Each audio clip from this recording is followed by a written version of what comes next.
Go ahead. So I want to know, how do you find these pain points, and how do you get these prospective customers to talk about their pain? Okay. The problems that they have. I'm going to repeat that question, but in case anybody else wants the mic. How do you find these customers, and how do you find their pain points to repeat? John, do you want to take a shot at that? You've done this many times before. I'd love to tell you that it's a really simple solution. It's this. It's shoe leather. I think the point that Michael's making is there are so many people. You want to get rid of the people that sort of show you all the buying signals. I'll share one of the failures of a company that I led called CloudSwitch, where right after the 2008 credit crisis, it was a company that was helping basically people take their data centers and extend it to the cloud. And every customer I went to, I mean, I saw buying signals like I've never seen before. People leaning in, people kind of wanting to get started, but nobody was willing to necessarily write a check. Some did, but then closed looping it, people wrote checks for the wrong reason. And so I think the answer to it is you just got to get out of the office and you got to get in front of people. And so try and pick 2 or 3 people in the same segment. And if 2 or 3 people sort of say no, guess what? It's probably, the worst is not the people that say no. The worst is the people that say yes. And then so you got to grade it yourself to sort of say, are they saying yes to be polite, or yes, they're interested? Are they giving you the Japanese yes? Like, yes, I heard you, but not yes, that I want to move forward. So that's what you got to look for. And I think the danger is when it's biased. And what I mean by that is, if it's only you going to that customer, or a couple of customers, that's dangerous. If you have a partner or somebody else you can have to help you kind of balance your view, I think that's also very powerful and beneficial. But it's shoe leather. You just got to get in front of a lot of people and categorize it. Same segment, different customers, different vertical segment, whatever. So I really think, by the way, there's no possible way that I could have said that better.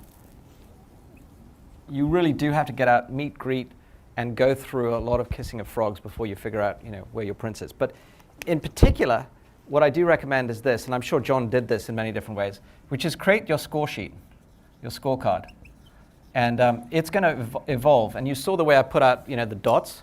In effect, you want to create, every time you hear a need, try to get really specific with the customer. Ask them over and over again, did you hear the need right? What is this particular need? And what if I solved it, what particular problem would I be solving for you? And then here's the critical piece. And what would you pay for that? And don't forget to ask that question. And then, if you really feel like you've got them at the place where they say that they will pay for it, ask them, okay, so would you be willing to write me a check in advance? I'm not saying you're going to get this a lot of times, but you're onto a winner if the answer is yes. And actually, I've started 2 companies where I had checks before I got any funding from customers. Michael, can I just give one? I'll give you one visual to take away, because there may not be a lot of things you hear tonight, but I think this is one of the most important. Way back in the time machine, there was a company called Computer Vision. That's where John Hirschtick was the founder of SolidWorks, and he and I met and worked together. And Computer Vision was getting crushed by this company called PTC at the time. And Computer Vision spent, I think, probably $50, maybe even $100 million trying to build a next generation product. And they were all over the map. And I remember John Hirschtick going out to San Diego and met the development team out there. And the guys that were running the project were kind of frustrated because they weren't getting any traction, they weren't making progress. And one of the guys, I probably shouldn't say his name, but he I'll call him R, because that was his first name. He said, John, what should we do? And I think this is a visual. I'm a visual person. Put this in your mind.